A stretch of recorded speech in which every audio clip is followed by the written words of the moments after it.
Islam is my deen. Islam is my way. I believe in Allah, in Muhammad. متوجہ ہو جائیں. اعوذ باللہ من الشیطان الرجیم. میں پناہ مانگتی ہوں اللہ تعالیٰ کی شیطان مردود کے شر سے. بسم اللہ الرحمن الرحیم. میں شروع کرتی ہوں اللہ تعالیٰ کے بابرکت نام سے جو بڑا مہربان نہایت رحم کرنے والا ہے. سورہ آل عمران رکوع نمبر 13 اور آیت نمبر 121 سے آج ہمارا سبق شروع ہوگا. شیطان کو دور بھگا لیا نا سب نے. چلیں شروع کرتے ہیں. وَإِذْ غَدَوْتَ، اور یاد کرو اس وقت کو جب غدوتا، غدوا کہتے ہیں صبح کے وقت نکلنے کو، ٹھیک ہے، صبح سویرے نکلنے کو.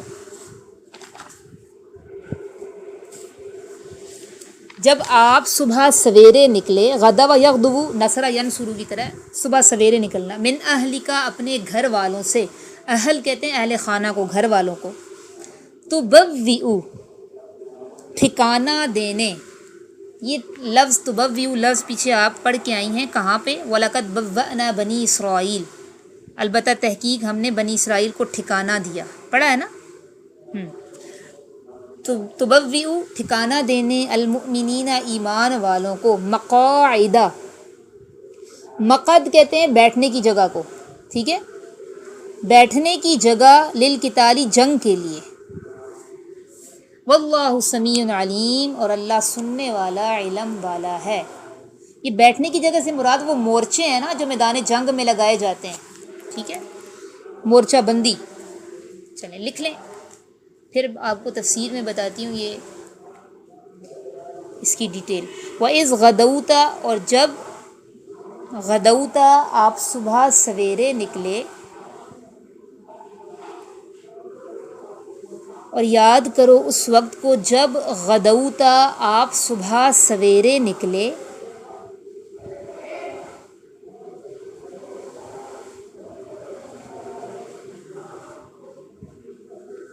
من اہلک، اپنے گھر والوں سے. اپنے گھر والوں سے.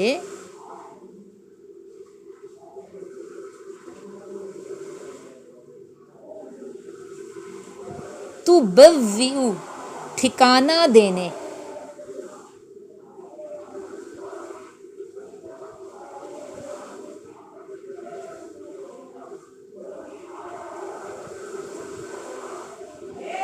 ٹھکانہ دینے، المؤمنین ایمان والوں کو. ٹھکانہ دینے ایمان والوں کو، مقاعدہ بیٹھنے کی جگہ پر. بیٹھنے کی جگہ پر مراد مورچے ہے، مورچوں پر. بیٹھنے کی جگہ پر، للقتال جنگ کے لیے.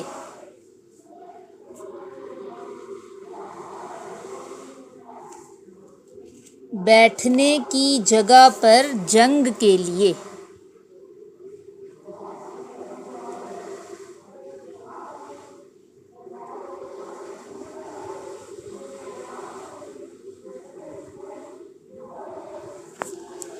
واللہ، اور اللہ،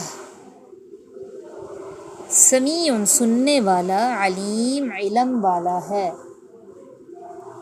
اور اللہ سننے والا علم والا ہے.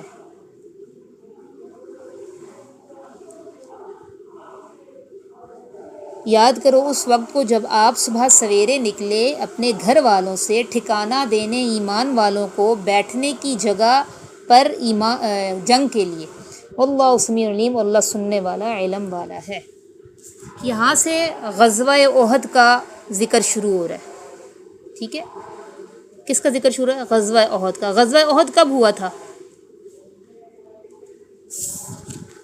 اچھا، اسلام اور کفر کا پہلا معرکہ کون سا تھا یہ بتائیں. غزوہ بدر. غزوہ بدر اسلام اور کفر کا پہلا معرکہ تھا. یہ غزوہ بدر کب ہوا تھا؟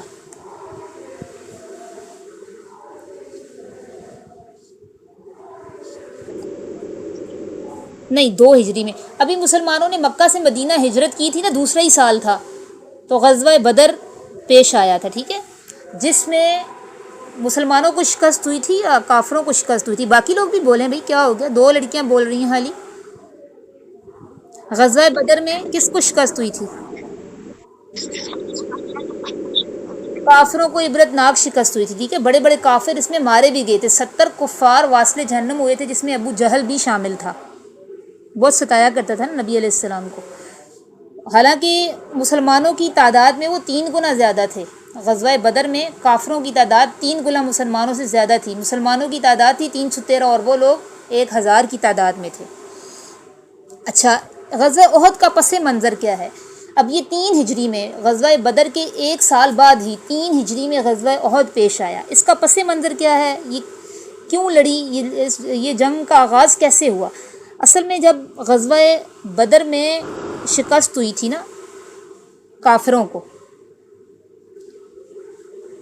تو ان کے دل میں ایک انتقام کے جذبات تھے. انہوں نے بدلہ لینے کے لیے، ٹھیک ہے، غزوہ بدر کی عبرت ناک شکست، ذلت ناک شکست کا بدلہ لینے کے لیے حضرت خالد ابن ولید رضی اللہ تعالیٰ عنہ، بعد میں تو مسلمان ہو گئے تھے، اس وقت وہ مشرکوں کے ساتھی تھے، اور حضرت ابو سفیان رضی اللہ تعالیٰ عنہ، ان کی قیادت میں لشکر تیار کیا تھا. اس کا تھوڑا سا میں پس منظر بتا دیتی ہوں، تھوڑا سا جنگ کا بھی احوال. آگے 3 رکوع میں یہی چلے گا، پھر جب جیسے جیسے آیات آئیں گی نا، اس کے مطابق بات کریں گے. جس وقت یہ مسلمانوں کو اس بات کی اطلاع ملی تھی کہ اب کافر دوبارہ لڑنے کے لیے تیار ہیں اور ان کے دلوں میں انتقام کے جذبے بھڑک رہے ہیں، تو نبی علیہ الصلوۃ والسلام نے پھر صحابہ کو جمع کر کے ان سے مشورہ لیا تھا کہ مجھے مشورہ دو کہ دشمن کا مقابلہ کیسے کرنا ہے، دفاع کیسے کرنا ہے، مدینہ کے اندر رہ کر کرنا ہے یا شہر سے باہر نکل کر کرنا ہے. اب اس معاملے میں نا لوگوں کی 2 آرائیں ہو گئی تھیں، 2 آراء تھیں. ایک تو نوجوان طبقہ تھا جن میں جوش و جذبہ زیادہ تھا، وہ چاہ رہے تھے کہ دشمن کا مقابلہ ہم مدینہ سے باہر نکل کر کریں. ان کی تعداد بھی زیادہ تھی، اکثریت کی یہ رائے تھی کہ باہر نکل کر لڑتے ہیں. تاہم جو تجربہ کار لوگ تھے اور انصاری صحابی تھے اور خود نبی پاک صلی اللہ علیہ وسلم، ان کی یہی رائے تھی کہ مدینہ کے اندر رہ کر لڑا جائے، کیونکہ اس طرح پھر خواتین اور بچے بھی، ان کی بھی مدد لی جا سکتی تھی. اور میں نے آپ کو بتایا تھا کہ مدینہ میں جب مسلمان گئے تھے، مکہ میں تو ایک ہی دشمن تھا، مشرک. مدینہ میں بہت سارے دشمن تھے، اہل کتاب بھی تھے، مشرک بھی تھے اور منافقین بھی تھے. تو اس وقت مدینہ میں منافقین بھی تھے. ان کا ایک سردار تھا عبداللہ ابن ابی ابن سلول. اس کا بھی یہی، بظاہر تو کلمہ پڑا ہوا تھا نا اس نے، لیکن دل سے وہ اسلام اس نے قبول نہیں کیا تھا. منافقت اسی کو کہتے ہیں. تو اس کی بھی یہی رائے تھی کہ مدینہ کے اندر رہ کر لڑتے ہیں، باہر نکل کر نہیں لڑتے. ٹھیک ہے، عام اصول یہ ہے نا کہ اللہ تعالیٰ کی طرف سے کوئی وحی نہیں آئی تھی، تو اس لیے عام اصول یہی تھا، وشاورہم فی الامر. اب آپ نے مشورہ طلب کیا تھا اور اکثریت کی رائے یہی تھی کہ باہر جا کر لڑیں. چنانچہ نبی علیہ الصلوۃ والسلام نے اکثریت کی رائے کو دیکھتے ہوئے مدینہ سے باہر لڑنے کا فیصلہ کیا تھا. ٹھیک ہے، اور یہ جو آیت ہے وَإِذْ غَدَوْتَ، جب آپ نکلے اپنے گھر والوں سے، تو یہ اسی طرف اشارہ ہے کہ جب آپ صلی اللہ علیہ وسلم نکلے، روانہ ہوئے غزوہ احد کے لیے اپنے گھر والوں سے، تو اس روز گھر والوں سے مراد آپ کا قیام اس دن نا ام المؤمنین حضرت عائشہ صدیقہ رضی اللہ تعالیٰ عنہ کے گھر پر تھا، عنہا کے گھر پر تھا. یہ ساتھ لکھ لیں، یہاں گھر والوں سے مراد حضرت عائشہ صدیقہ رضی اللہ تعالیٰ عنہا کا گھر ہے، کیونکہ اس روز جس دن نبی علیہ السلام احد کے لیے روانہ ہوئے تھے، وہ اس دن آپ حضرت عائشہ صدیقہ رضی اللہ تعالیٰ عنہ کے گھر پر تھے، وہیں سے ہتھیار بند ہو کر نکلے تھے. ٹھیک ہے، اب یہاں پہ دیکھیں ایک پوائنٹ جو ہمیں سمجھ میں آتا ہے کہ عائشہ صدیقہ رضی اللہ تعالیٰ عنہ یہ نبی علیہ السلام کے اہل بیت میں شامل ہیں. اللہ تعالیٰ کہہ رہے ہیں اپنے گھر والوں سے نکلے، اپنے اہل بیت سے نکلے. جبکہ ہمارے یہاں جو ایک طبقہ ہے روافض، جو شیعہ حضرات ہیں، وہ کیا کہتے ہیں، وہ حضرت عائشہ صدیقہ رضی اللہ تعالیٰ عنہ کو اہل بیت سے خارج کرتے ہیں.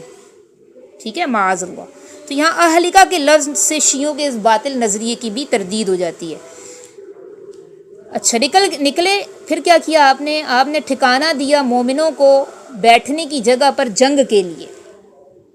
وہ جنگ کا احد کا پہاڑ تھا، اس کے سامنے ایک میدان تھا. میدان احد میں پہنچ کر آپ نے پھر لڑائی کے لیے مومنین کی جگہ مقرر کی. جیسے بالکل آج آپ تھوڑا سا امیجن کریں کہ جب ہماری فوجیں جاتی ہیں لڑنے کے لیے تو وہ مورچے بناتے ہیں، تو کچھ توڑے رکھے ہوئے ہوتے ہیں یا اینٹیں ہوتی ہیں، ٹھیک ہے، اور مختلف چاروں طرف اطراف میں مختلف فاصلوں پہ مورچہ بندی ہوتی ہے نا.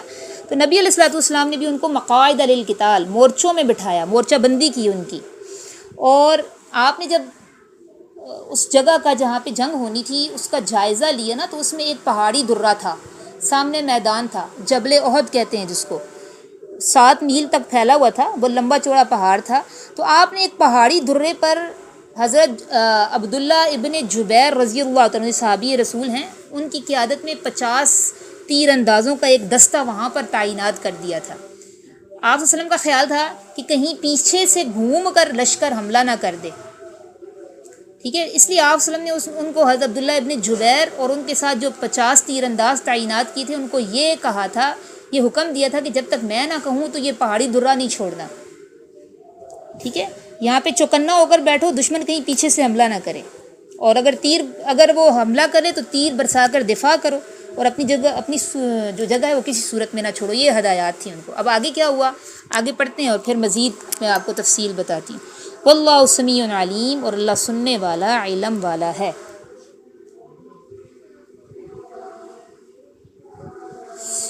آگے دیکھیں اگلی آیت.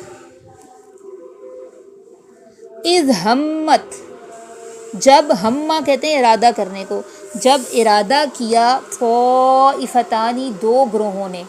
طائفہ کہتے ہیں ایک گروہ کو، طائفتانی 2 گروہوں کو. منکم، تم میں سے، ان تفشلا، فشیلا یفشلو کہتے ہیں ہمت ہار جانے کو، تفشلا 2 کے لیے ہوتا ہے، 2 گروہ تھے نا اس لیے تثنیہ کا صیغہ ہے، یہ کہ وہ ہمت ہار جائیں.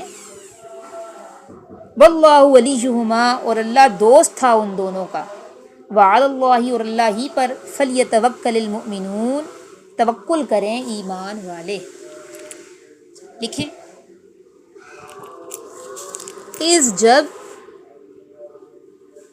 ہمت ارادہ کیا،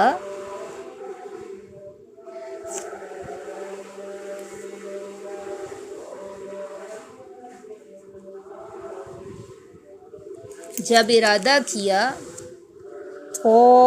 طائفتانی 2 گروہوں نے، 2 جماعتوں نے.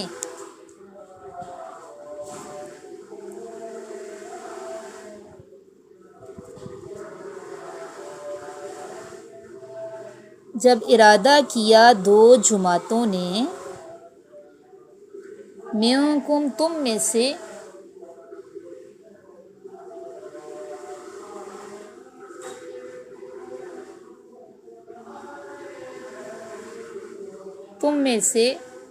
ان یہ کہ،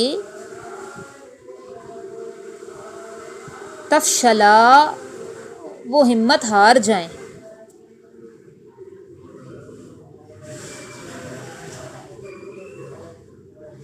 جب ارادہ کیا 2 جماعتوں نے تم میں سے یہ کہ وہ ہمت ہار جائیں.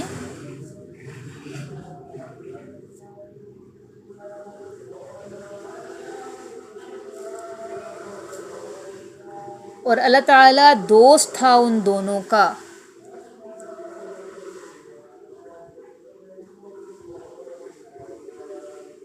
اور اللہ دوست تھا ان دونوں کا.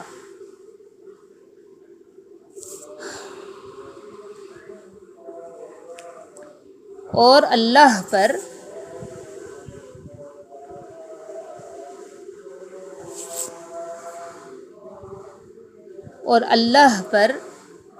فَلْيَتَوَکَّل، پس چاہیے کہ بھروسہ کریں، توکل کریں، بھروسہ کریں. مؤمنون، ایمان والے. اور اللہ پر پس چاہیے کہ بھروسہ کریں ایمان والے. لکھ لیا. جب ارادہ کیا دو گروہوں نے تم میں سے کہ وہ ہمت ہار جائیں. یہ کس بات کی طرف اشارہ ہے؟ غزوہ احد میں ہی یہ واقعہ پیش آیا تھا.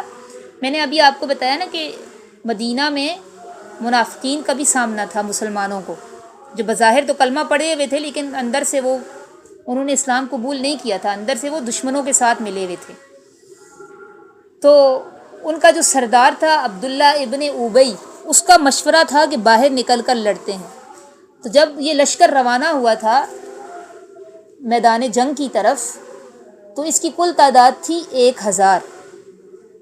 ٹھیک ہے. دوسری طرف جو کافروں کا لشکر تھا غزوہ احد میں، ان کی تعداد تھی 3000. تو جب یہ مدینہ سے نکل رہے تھے مسلمانوں کا لشکر نا، تو عبداللہ ابن ابی نے نیگیٹیوٹی پھیلانی شروع کر دی تھی. ٹھیک ہے، کم ہمتی والی باتیں شروع کر دی تھی.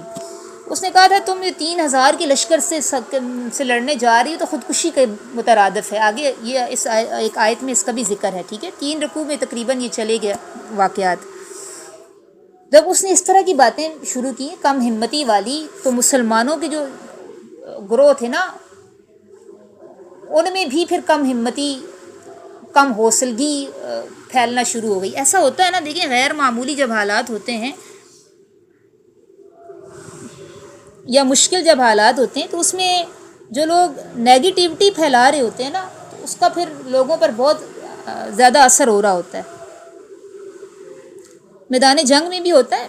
میدان جنگ کے علاوہ بھی آپ دیکھیں بہت سارے مواقع جو ہماری زندگی میں آتے ہیں، ایسے مشکل حالات آتے ہیں کہ ہمیں اگر کوئی حوصلہ دینے والا ہو تو ہمارا دل بڑا ہو جاتا ہے، ہم بلند ہمتی ہمارے اندر پیدا ہوتی ہے. لیکن اگر کوئی حوصلے پست کر دینے والی باتیں کر رہا ہوتا ہے تو ہم پھر ہمارے بھی حوصلے پست ہوتے ہیں اور ہم مزید ڈپریشن میں چلے جاتے ہیں. تو عبداللہ ابن ابی نے بھی یہی کیا تھا. وہ اس طرح کی باتیں کر رہا تھا نا کہ مسلمانوں کے حوصلے پست ہو رہے تھے.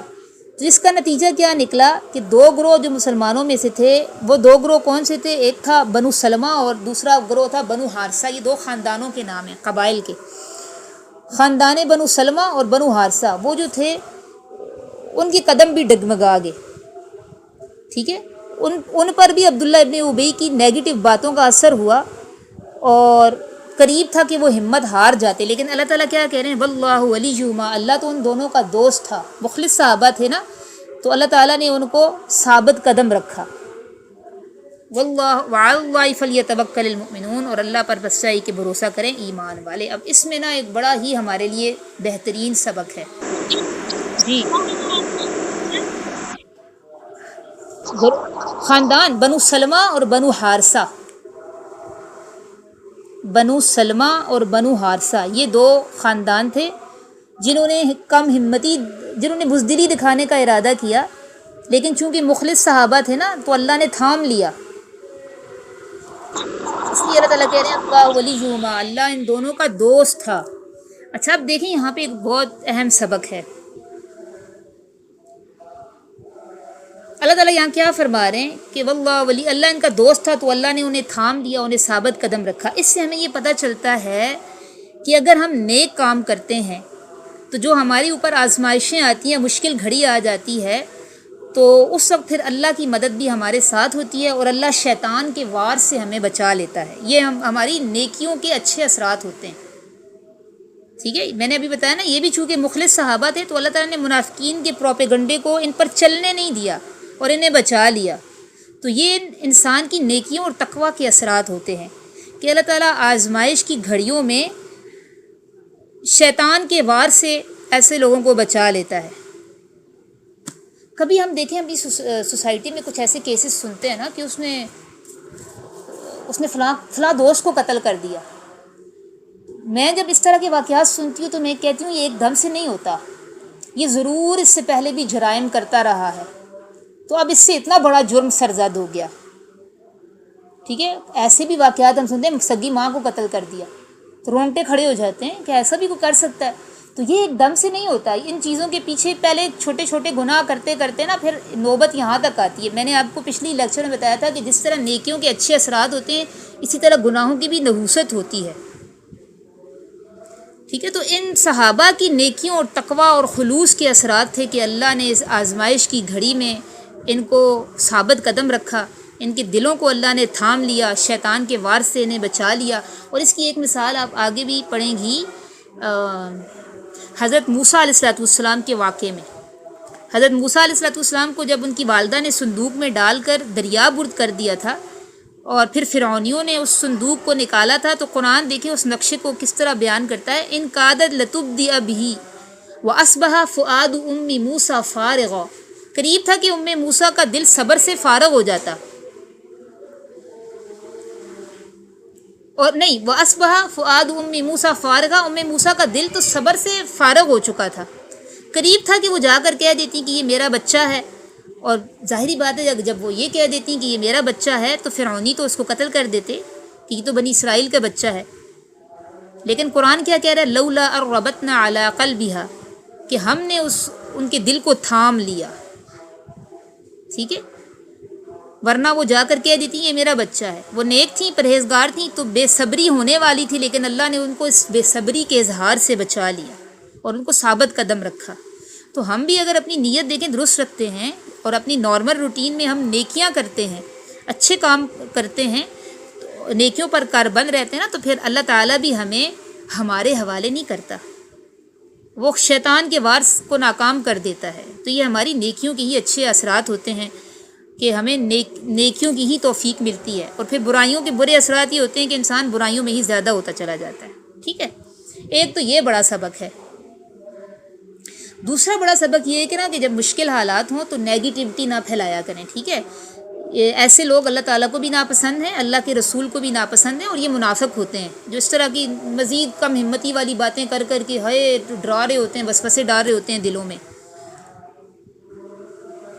ٹھیک ہے۔ جب کوئی بندہ پریشان ہو تو اس وقت حوصلہ بلند کرنے والی پازیٹیو تعمیری گفتگو کی ضرورت ہوتی ہے، تو کسی کا حوصلہ بنے، کسی کے لیے کم ہمتی کا باعث نہ بنے۔ اور یہ میں ابھی بھی بتایا میں نے کہ صرف میدان جنگ کے لیے خاص نہیں ہے، ہماری زندگی میں بہت سارے مواقع ایسے ہوتے ہیں، ہمیں دوسروں کا سہارا بننا ہوتا ہے، ہمیں خود بھی کبھی حوصلہ دینے والے لوگوں کی ضرورت ہوتی ہے، ٹھیک ہے۔ تو ایسے لوگوں سے دور رہنا چاہیے جو کہ ایسے مواقع پہ مزید ڈرا کر مار رہے ہوتے ہیں، اور آپ خود بھی آپ کو ایسا بننا چاہیے تو دوسروں کا حوصلہ بنتے ہیں۔ چلیں آگے چلتے ہیں، یہ تو دو اس میں بڑے اسباب تھے۔ اچھا پھر ہوا تھا یہ نا، تھوڑا سا آگے واقعات پڑھ لیں، اس لیے سن لیں کیا ہوا تھا۔ اس کے بعد اللہ نے غزوہ بدر کا ذکر کیا ہے، تو غزوہ احد میں پھر آگے کیا ہوا تھا، اس کے مزید واقعات تو آگے آئیں گے، لیکن میں تھوڑا سا آپ کو بتا دیتی ہوں تاکہ سمجھنے میں آسانی ہو۔ جب مسلمانوں کو اللہ تعالیٰ نے اس حضرت عبداللہ ابن جبیر کی قیادت میں نا درے پر تعینات کیا تھا 50 مسلمانوں کا دستہ، اور ابتدا میں جب ڈٹ کر مسلمان لڑے تھے تو کافروں کو شکست ہو گئی تھی، اور کافر میدان جنگ میں اپنا سامان چھوڑ کر بھاگ کھڑے ہوئے تھے۔ اب جب مسلمانوں نے یہ دیکھا کہ کافروں کو شکست ہو گئی ہے تو انہوں نے کیا کیا، مال غنیمت اکٹھا کرنا شروع کر دیا تھا۔ اب جو دستہ نبی علیہ السلام نے اس پہاڑی درے پر تعینات کیا تھا اور اس کو حکم دیا تھا جب تک میں نہ کہوں اس جگہ سے ہٹنا نہیں ہے، تو انہوں نے جب دیکھا کہ کفار تو بھاگ گئے ہیں، تو ان سے یہ غلطی ہوئی کہ ان میں سے نا ان میں بھی اس وقت صحابہ میں دو آراء ہو گئی تھی۔ کچھ لوگ نیچے اتر آئے اور مال غنیمت اکٹھا کرنے لگے۔ حضرت عبداللہ ابن جبیر نے ان سے کہا بھی کہ ہمیں نبی علیہ السلام نے کہا ہے اسی جگہ پر تعینات رہنا جب تک میں نہ کہوں۔ تو ان جو صحابہ نیچے اتر آئے تھے ان کی رائے یہ تھی کہ یہ جنگ کے وقت تھا، اب تو جنگ ختم ہو گئی ہے، کفار شکست کھا کے بھاگ گئے ہیں، تو لہٰذا یہ جو حکم تھا نبی علیہ السلام کا یہ تو جنگ کے موقع پر تھا، اب تو جنگ ختم ہو گئی ہے، اس لیے اب یہ حکم اب کے لیے نہیں ہے۔ جبکہ حضرت عبداللہ ابن جبیر کے ساتھ کچھ 5-6 صحابہ ہی رہ گئے تھے۔ اب حضرت خالد بن ولید نے جب یہ دیکھا کہ یہ پہاڑی درہ خالی ہو گیا ہے اور چند ہی صحابہ ہیں، تو وہ پیچھے سے گھوم کر آئے، اور وہ جو چند صحابہ تھے انہوں نے بھی بڑی جمع مردی سے ان سے مقابلہ کیا، لیکن سب چونکہ تعداد میں تھوڑے تھے نا تو سب شہید ہو گئے۔ اور یوں بیک سائڈ سے پھر حضرت خالد بن ولید اور وہ کافروں کا جو لشکر تھا اس نے پلٹ کر دوبارہ حملہ کر دیا، اور مسلمان جو کہ ابھی مال غنیمت اکٹھا کرنے میں مشغول تھے وہ اس افتاد سے گھبرا گئے۔ اس موقع پر پھر بہت سارے ہمارے صحابہ 70 کے قریب شہید بھی ہوئے، جن میں حضرت نبی اکرم صلی اللہ علیہ وسلم کے چچا حضرت حمزہ رضی اللہ تعالیٰ عنہ بھی شامل تھے، اور بہت سارے صحابہ زخمی بھی ہوئے تھے، ٹھیک ہے۔ تو یہ اجتہادی غلطی تھی، ایک امیر کی اطاعت نہ کرنے کی وجہ سے یہ ساری صورتحال پیش آئی تھی۔ لیکن پھر صحابہ زخموں سے چور صحابہ بھی جمع ہوئے تھے دوبارہ، اور دوبارہ پھر مشرکوں کو انہوں نے میدان جنگ سے بھگایا تھا۔ تو یہ شکست ہوئی تھی وقتی، جس میں مسلمان پھر سنبھل گئے تھے۔ آگے جب واقعات آئیں گے نا، یہ میں نے کیوں ابھی بتایا، پھر میں بھی اس کی تفسیر بتاتی ہوں تو پھر بتاتی ہوں۔ اگلی آیت دیکھیں، وَلَقَدْ، اور البتہ تحقیق، نصارا، مدد کر چکا ہے، کم تمہاری، اللہ بِبَدْرٍ، غزوہ بدر میں، وَأَنْتُمْ أَذِلَّةٌ، اور تم کمزور تھے، فَاتَّقُوا اللَّهَ، پس اللہ سے ڈرو، لَعَلَّكُمْ تَشْكُرُونَ، تاکہ تم شکر گزار بنو۔ لکھ لیں، اور البتہ تحقیق،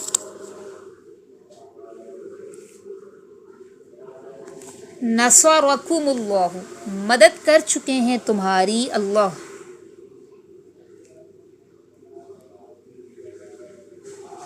مدد کر چکے ہیں تمہاری اللہ،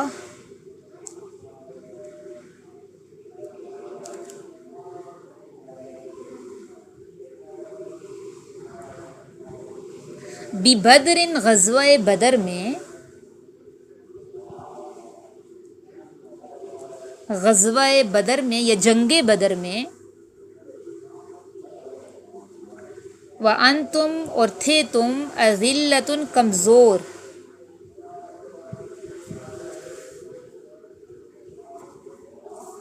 اور تھے تم کمزور،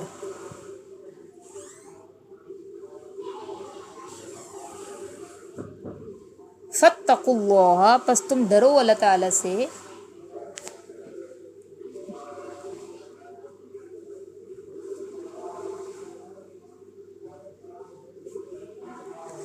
لَعَلَّكُمْ، تاکہ تم، تشکرون، شکر گزار بن جاؤ، تم ڈرو اللہ تعالیٰ سے تاکہ تم شکر گزار بن جاؤ۔ اب غزوہ احد کے ضمن میں، غزوہ احد کے واقعے میں اللہ غزوہ بدر کی یاد دلا رہا ہے۔ غزوہ احد میں وقتی شکست ہوئی تھی نا، اس لیے یہاں پہ اللہ تعالیٰ مسلمانوں کو ایک تسلی کے لیے غزوہ بدر کی یاد دلا رہے ہیں۔ اس لیے میں نے آپ کو وہ شکست کے تھوڑے بہت واقعات سنائے ہیں بیچ میں ابھی، ٹھیک ہے؟ تو یہ تسلی کے لیے اللہ نے کہا اگر ابھی وقتی شکست ہو گئی ہے تو غزوہ بدر میں تو اللہ تمہاری مدد کر چکا ہے اور تم کمزور تھے، فاتقوا اللہ، پس اللہ سے ڈرو، یعنی ابھی جو تم سے غلطیاں ہوئی ہیں نا، اب آئندہ نہیں کرنا، ان سے پرہیزگاری اختیار کرو۔ امیر کی اطاعت امیر کی اطاعت نہیں کی تھی، اسی وجہ سے تو یہ جنگ کا پانسا پلٹ گیا تھا۔ تو اللہ تعالیٰ سمجھا رہے ہیں کہ فاتقوا اللہ، اللہ سے ڈرو، ابھی جو غلطیاں ہوئی ہیں ان کو نہیں دہرانا، پرہیزگاری اختیار کرو تاکہ تم شکر گزار بن جاؤ۔ چلیں آگے دیکھیں، اذ تقولوا، جب آپ کہہ رہے تھے، یاد کرو اس وقت کو جب آپ کہہ رہے تھے، یہ غزوہ بدر ہی کا واقعہ ہے، للمؤمنین، ایمان والوں کو،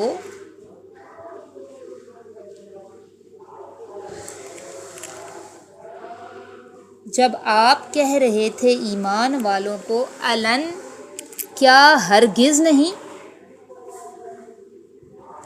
کا مطلب ہوتا ہے کیا، لن ہرگز نہیں،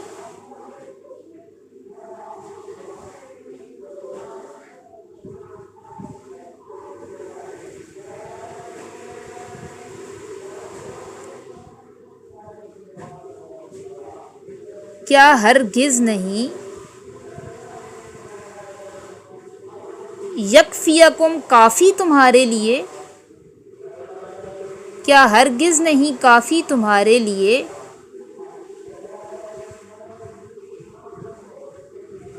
ان، یہ کہ، یمدکم، مدد کرے گا تمہاری، ربکم، تمہارا رب،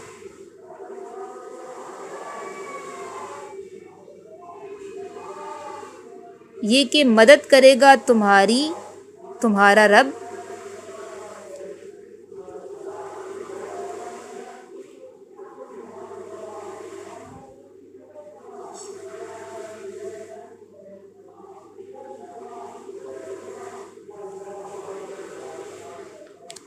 بثلاثتی آلاف، ثلاثہ کہتے ہیں تین کو،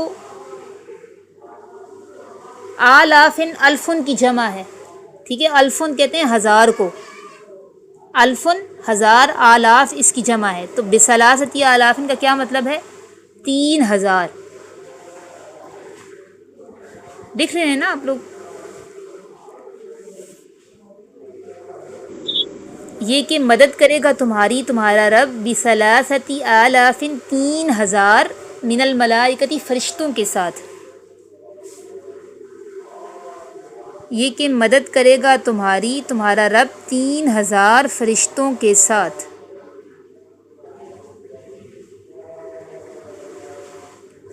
منزلین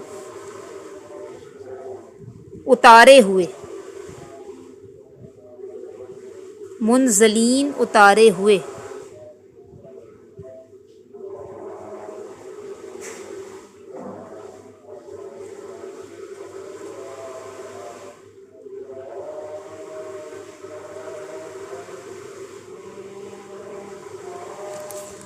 اتارے ہوئے۔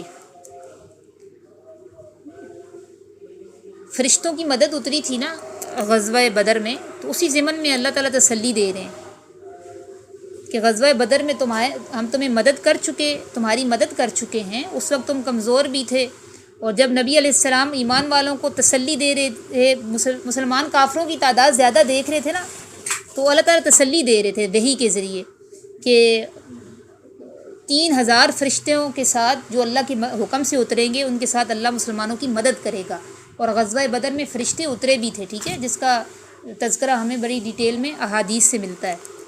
آگے دیکھیں، بلا جی ہاں، بلا جی ہاں ان تصبروا، یہ لکھ لیں، جی ہاں ان تصبروا، اگر تم صبر کرو گے،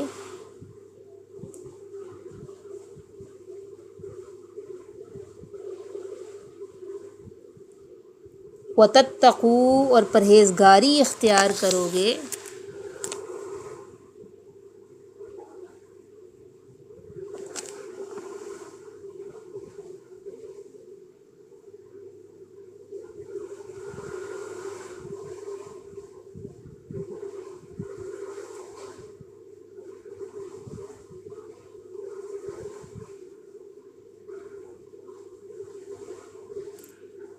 وَيَأْتُوكُمْ، وہ آئیں گے تمہارے پاس، اور آئیں گے تمہارے پاس،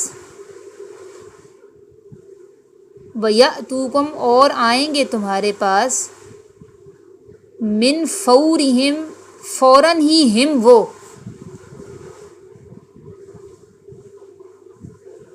فوراً ہی ہم وہ،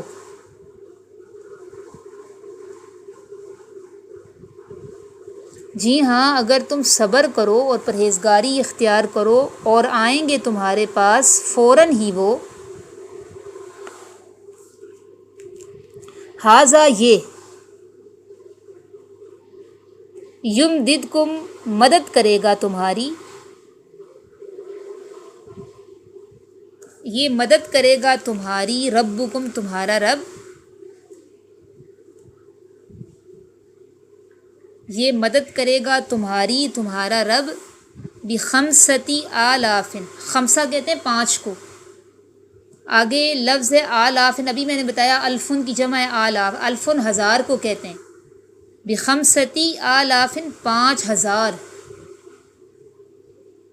یہ مدد کرے گا تمہاری تمہارا رب 5000 من الملائکتی، فرشتوں کے ساتھ،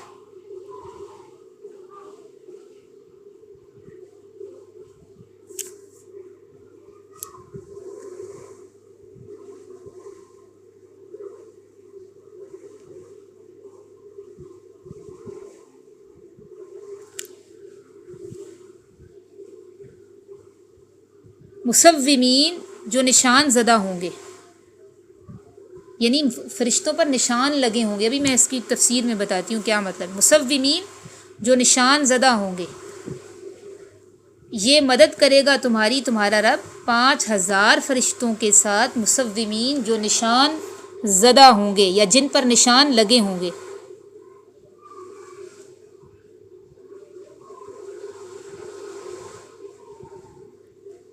ٹھیک ہے، غزوہ بدر ہی کی اللہ تعالیٰ یاد دلا رہے ہیں کہ اس وقت وحی کے ذریعے اللہ مسلمانوں کو تسلی دے رہا ہے کہ تم جمے رہو، ثابت قدم رہو، پرہیزگاری اختیار کرو، یہ دو صفات تمہارے اندر ہوں گی تو جیسے جیسے دشمن تمہارے مقابلے میں زیادہ آتے جائیں گے نا، ویسے ہی اللہ تعالیٰ فرشتوں کی کمک بھی زیادہ بھیجتا جائے گا، 1000 سے 3000، 3000 سے پھر 5000 فرشتے تمہاری مدد کو اتریں گے۔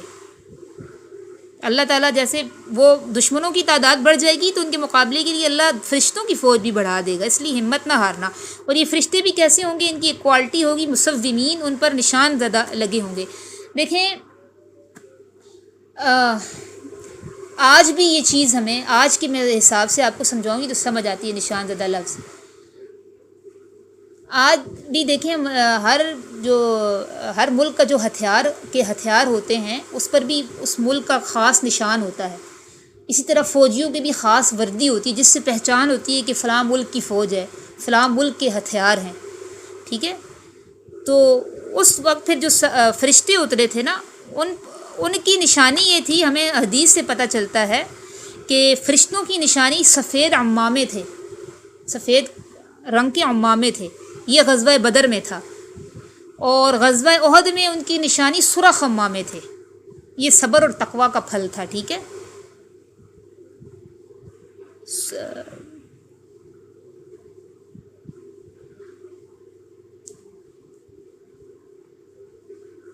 ایک منٹ میں نے جی ہاں، غزوہ بدر میں جب فرشتے اترے تھے نا، اللہ تعالیٰ نے فرمایا نا مصومین، ان پر نشان لگے ہوں گے، ایسے فرشتوں کے ساتھ مدد اتاروں گا۔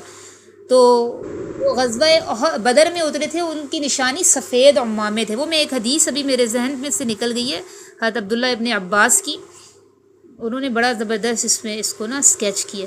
چلے میں دوبارہ اس کو دیکھتی ہوں نا، پھر میں آپ کو اس میں بھیجتی ہوں گروپ میں۔ اور غزوہ احد میں ان کی نشانی سرخ عمامے تھے، سرخ رنگ کی پگڑیاں ٹائپ ہوتے نا عمامے، جو عموماً مفتی صاحب کو آپ نے دیکھا ہوگا وہ باندھتے ہیں سر پہ۔ اور بہت سارے صحابہ نے اس وقت دیکھا بھی تھا۔ حضرت سعد ابن ابی وقاص فرماتے ہیں کہ احد میں نے نبی علیہ الصلوۃ والسلام کو دیکھا تھا، اور آپ صلی اللہ علیہ وسلم کے ساتھ 2 آدمی سفید کپڑے پہنے ہوئے دشمنوں سے لڑ رہے تھے، اور ان دونوں آدمیوں کو میں نے نہ اس سے پہلے دیکھا نہ اس کے بعد دیکھا۔ اور یہ دونوں کون تھے؟ حضرت جبرائیل اور حضرت میکائیل علیہ الصلوۃ والسلام، ٹھیک ہے۔ بہت کثرت سے احادیث ہیں اور بڑا لطف آتا ہے پڑھ کے۔ چلیں آگے چلتے ہیں۔ دیکھیں آج بھی اگر ہمارے اندر یہ صبر اور تقوی، ثابت قدمی اور تقوی پیدا ہو جائے نا، تقوی خصوصاً ایسی صفت ہے، یہ پیدا ہو جائے تو فرشتوں کی مدد اتر سکتی ہے۔ اچھا آگے چلتے۔ وما جعلہ اللہ، اور نہیں بنایا اس کو اللہ نے، الا بشرا، مگر خوشخبری، لکم تمہارے لیے، وَلِتَطْمَئِنَّ، تاکہ مطمئن ہو جائیں، قلوبکم، دل تمہارے، بھی اس کے ساتھ، ومن نصر، اور نہیں ہے مدد، الا من عند اللہ العزیز الحکیم، مگر اللہ غلبے والے حکمت والے کی طرف سے۔ چلیں وما جعلہ اللہ، نہیں بنایا اس کو اللہ نے،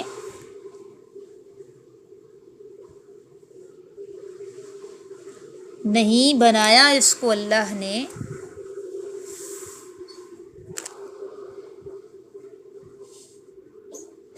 الا، مگر، بشرا، خوشخبری،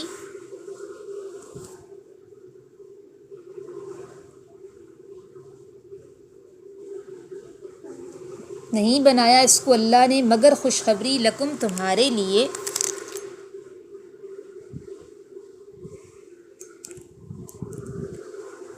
وَلِتَطْمَئِنَّ، اور تاکہ مطمئن ہو جائیں،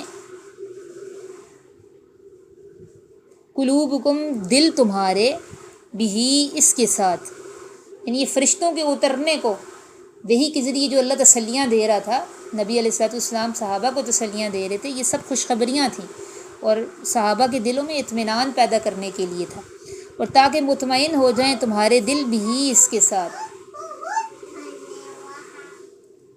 ومن نصر، اور نہیں ہے مدد، الا، مگر، اللہ تعالیٰ غلب حکمت والے کی طرف سے۔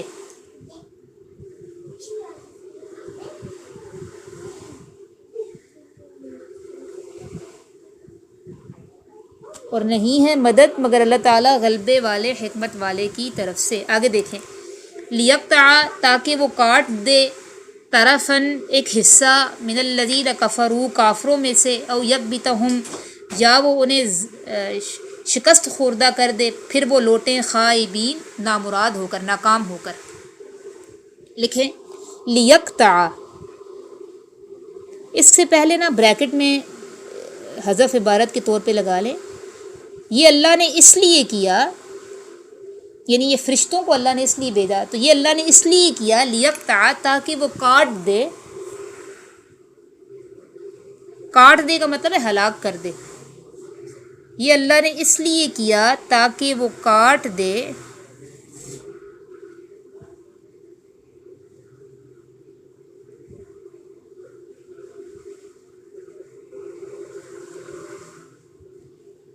طرفاً ایک حصہ، طرفاً طرف ہوتا ہے نا، طرف سائیڈ، اور اردو میں کہتے ہیں اطراف، کنارے، اطراف، یہ سائیڈیں جو ہوتی ہیں انگلش میں سائیڈ بولتے ہیں، تو تاکہ وہ کاٹ دے ایک حصہ، من الذین کفروا کافروں کا،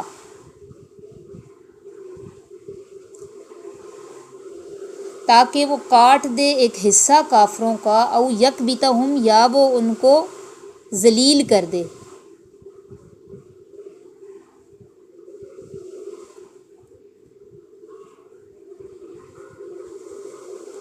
پھر وہ لوٹیں خائبین ناکام ہو کر،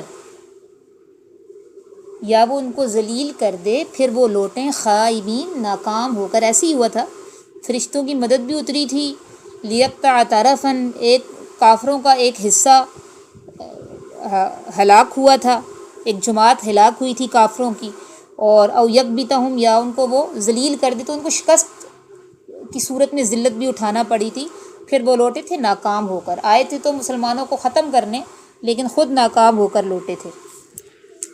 لکھ لیا نا، آگے چلیں۔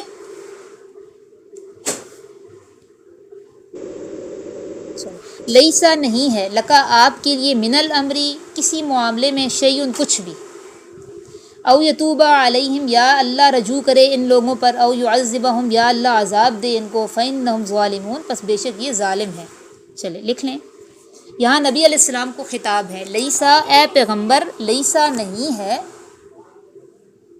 اے پیغمبر کو بریکٹ میں لکھ لیں، اے پیغمبر لیسا نہیں ہے، لکا آپ کے لیے،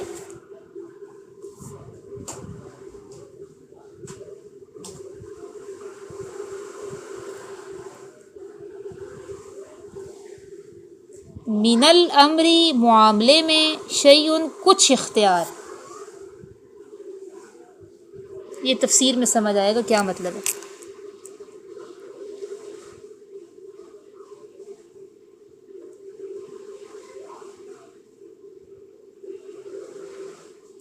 اے پیغمبر نہیں ہے آپ کے لیے معاملے میں سے کچھ اختیار، او یا یتوبہ رجوع کرے اللہ علیہم ان لوگوں پر۔ اللہ کا رجوع کیسے ہوتا ہے؟ اللہ جب بندوں پر رجوع کرتا ہے تو کیسے ہوتا ہے؟ مہربانی کے ساتھ۔ میں نے بتایا تھا نا، جب انسان کا جو رجوع ہوتا ہے توبہ کے ساتھ ہوتا ہے، اللہ کا رجوع ہوتا ہے مہربانی کے ساتھ۔ نہیں ہے آپ کے لیے معاملے میں سے کچھ اختیار، یا اللہ رجوع کرے ان پر یا عذاب دے ان کو، کافروں کی بات ہو رہی ہے، یہ شان نزول بتاتی ہوں نا پھر سمجھ میں آئے گا۔ فإنہم ظالمون پس بے شک وہ لوگ ظالم ہیں، پس بے شک وہ لوگ ظالم ہیں۔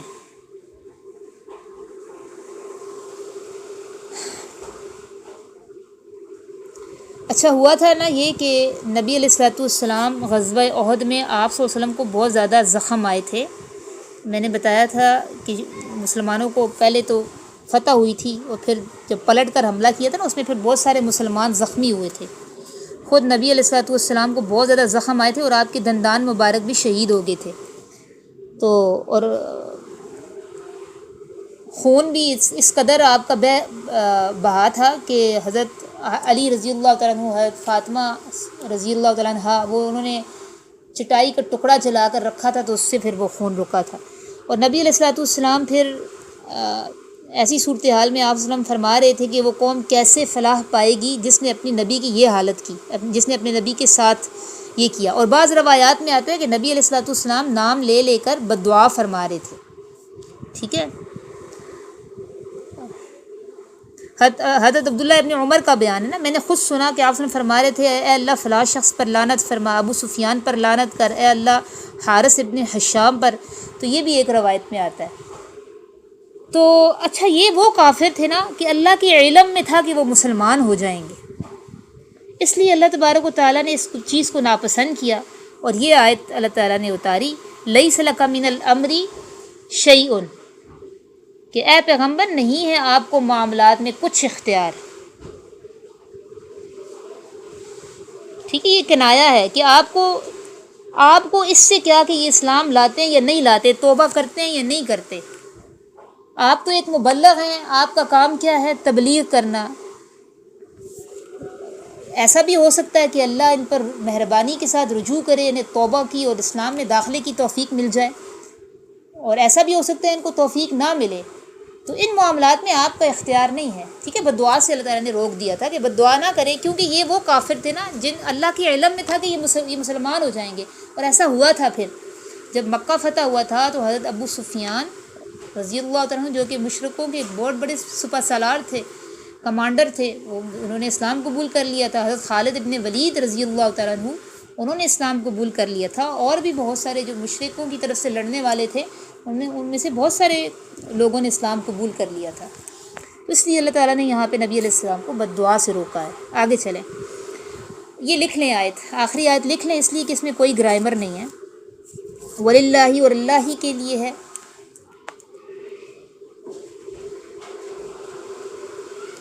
اللہ ہی کے لیے ہے، ما فی السماوات و ما فی الارض، جو آسمانوں میں ہے اور جو زمین میں ہے۔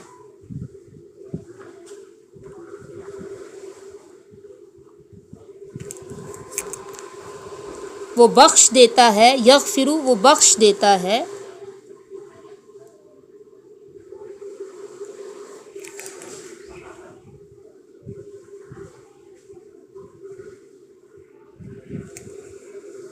لمن یشاء، جس کو وہ چاہتا ہے،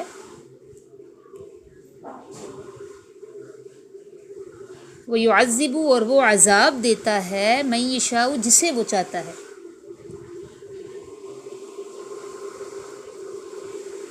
وہ بخش دیتا ہے جس کو وہ چاہتا ہے، وہ عذاب دیتا ہے جس کو وہ چاہتا ہے۔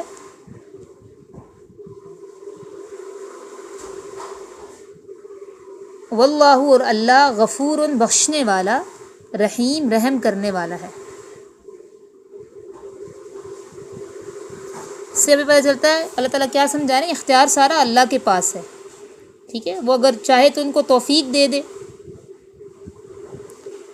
ایمان کی توفیق دے دے، وہ بخش دے جسے چاہے عذاب دے۔ واللہ غفور الرحیم، اللہ بخشنے والا، رحم کرنے والا۔ یہاں سے پتہ چل رہا ہے کہ اللہ تعالیٰ ان کو بخش دے گا، یعنی ان کو اسلام کی توفیق ملے گی۔ اور جیسا کہ ابھی میں نے بتایا کہ حضرت ابو سفیان رضی اللہ تعالیٰ عنہ، اکرمہ ابن ابو جہل کا جو بیٹا تھا، خالد ابن ولید، اور حضرت ابوبکر صدیق رضی اللہ عنہ کے بیٹے عبد الرحمن، انہوں نے بعد میں پھر اسلام قبول کیا تھا، ٹھیک ہے۔ سب کو اللہ تعالیٰ نے ایمان کی دولت عطا کی تھی۔ سبحان ربک رب العزت عما یصفون وسلام علی المرسلین والحمد للہ رب العالمین۔ ربنا تقبل منا انک انت السمیع العلیم۔